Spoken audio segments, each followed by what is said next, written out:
Ladies and gentlemen, boys and girls, from Eric Lima Shenanigans of 1977, it's Thursday, and you know what that means. It's time for the TNA Event Center report. And now here's the man to give you all the total non-stop action and impactful report, Mr. Eric M. Lima. Thank you very much, Mr. Announcer, sir. Well, hello there, everyone. Welcome to yet another episode of Eric Lima Shenanigans, 1977, episode 2643 of the show. How's it going? We just finished the Rant and Wave Halloween special. I was dressed as Jim Ross, the legendary announcer, Hall of Famer Jim Ross. And, we did talk about him in the reports, or Devon Dunley and such. So I was dressed as him.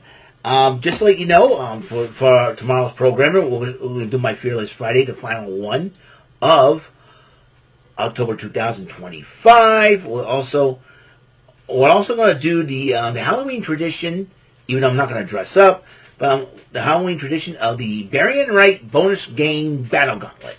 And that means I'll be playing with Joker's Wild, Tic-Tac-Toe, and Bullseye in chronological order. Joker's Wild came first, and Tic-Tac-Toe, then Bullseye. then we got Friday Night SmackDown.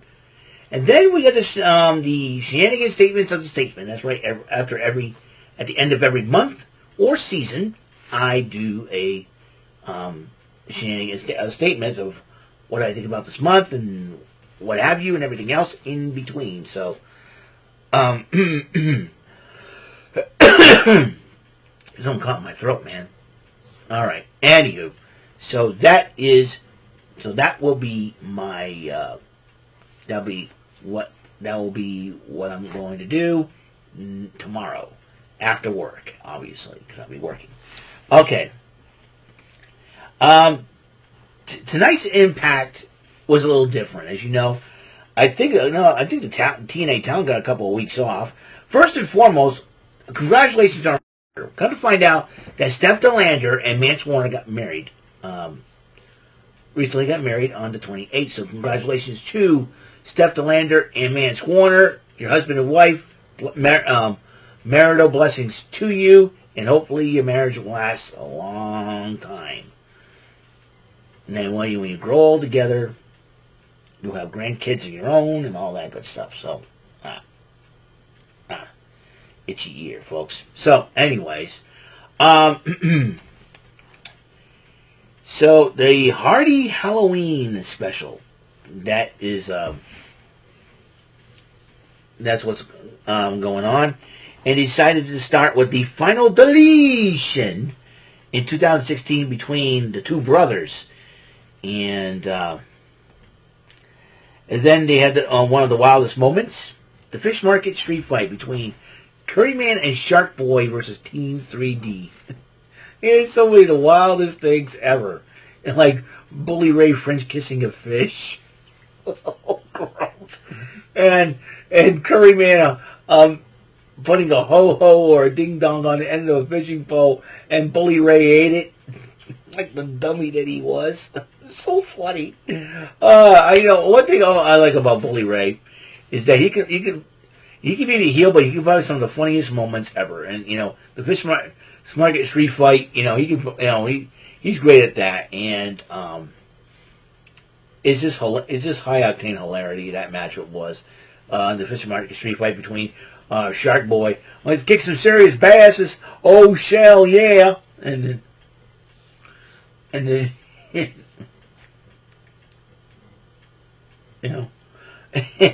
and drinking clam juice. And Bully Ray French kissing a fish. What the heck? He holds up a fish like this.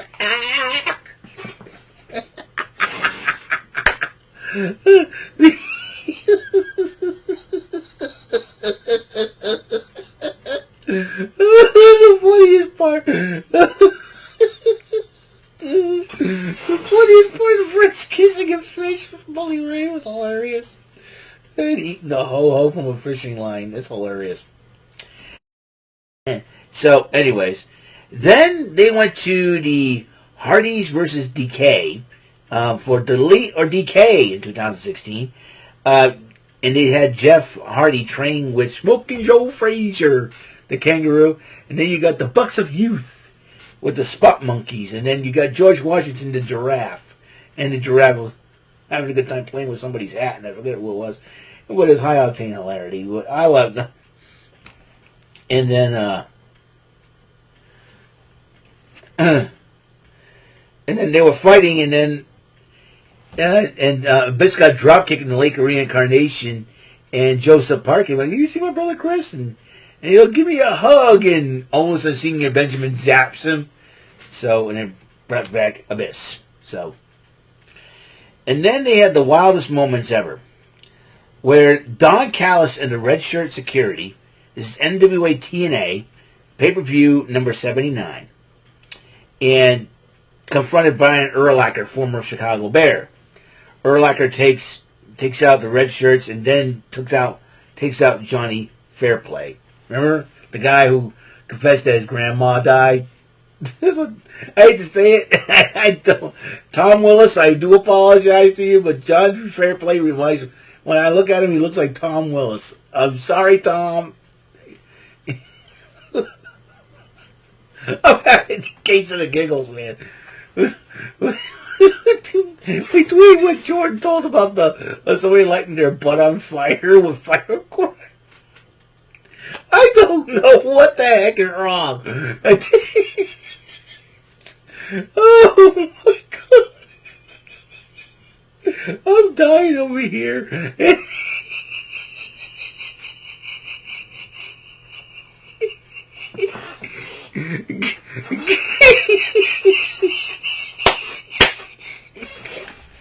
Oh my gosh, I don't know what the heck is wrong with me, but this is too funny. Anyways, so Tactic Apocalypto was next on the card in 2016, and they had the Rock and Roll Express get involved. A lot of other tag teams would get involved, and they left up on one of those lifts, and they go, "Matt Hardy, you broken son of a bitch! Get me down from here!" By the way, the Rock and Roll Express is part of the DLC for Retromania Wrestling. If you have a Nintendo Switch, you have the game, get it, because you also get Magnum TA, Macho Man Randy Savage, ooh yeah, dig it, brother, and Demolition. Action Smash original members. Then Rockstar Spud and Hornswoggle picked up a win, possibly over the Helms Dynasty. And then Hornswoggle turned against Rockstar Spud. And then Eddie Edwards and Bobby Lashley were beating the heck out of each other throughout the Hardy compound. And then Ricky Morton still stuck up in the lift there. And then Road Warrior Animal, God rest his soul, and looks up and goes, "What did Matt Hardy get you into this time?" Hilarious. That's what I would say. And then the DCC, headed by James Storm, encountered DK, but DK ends up being the goofball. I don't know this fool. I don't know this fool, man. He's not my partner. And it was hilarious. And then DK continues to the Battle of the Hardys, and Vanguard won. And then Matt and Hurricane beats up and buries the team of Trevor Lee and Andrew Hebert of the Helms Dynasty. The Hardys won the tag team Apocalypto, and then during the Total Nonstop Deletion, and I forget what, King Maxwell made his debut against Rockstar Spud, and thanks to Senior Benjamin, King Maxwell picked up the victory over the former X Division champ. And then we had the Nemesis and the Hardys back in April of this year, and you see Maxwell playing psychiatrist to Ryan Nemeth, and then Ryan Nemeth dressed as a goth dude training jokes with one of the Hardys kids, and he got tomatoes thrown at him and stuff. It was hilarious. In the system, and then they did then during the commercial break, they promoted the Steiner Math with Big Papa Pump Scott Steiner, along with Maple Leaf Muscle P.D. Williams and Raka Khan. And it was hilarious, They say all things not true. And, I love Scott Steiner. He's like, "I hate ducks!" Anyways, oh my gosh. And then the system visits the Hardy compound, and The system got spread out into the Hardy house. You got Alicia Edwards getting executed, quote unquote, by Queen Rebecca on a guillotine, and then Moose is getting tortured by Matt Hardy, and then you had Brian Myers and Eddie Edwards, with Jeff or Senior Benjamin. Brian Myers probably had to deal with the Hardy kids and all that. Mind games were around, but the system appeared outside the Hardy compound. Say Matt Hardy a dead man, but they changed their like Matt Hardy said, they changed the error of their ways and went out and fought against Order 4. So there's that. That's all for tonight's episode, actually, and we did make our picks and predictions for Saturday night's main event. I will repeat mine for tomorrow after SmackDown. So when I do the SmackDown episode, I should say. So beware of that. Tomorrow, the last day of October, Halloween, and I'll tell you what, October's been a weird month for me, and I'll talk a little bit more about that from my Shenanigans statements of the statesman. Thank you for tuning in, folks, and I will hope to see you guys on another episode of the show, which, like I said, we get on the regular Fearless Friday. We're going to have the Barry and Ed. This is going to be a Halloween tradition. Instead of me dressing up, because it's very tough to play the bonus rounds in character and stuff, which would have been a whole lot of fun, but, I want to be myself doing these game shows. So instead, the Halloween tradition of playing the 3 bonus rounds will continue, though. They will be known as the annual Barry and Ed Wright bonus game Battle Gauntlet. That's right. And it will be 10 rounds each on all 3 games. So it'll be a lot of fun.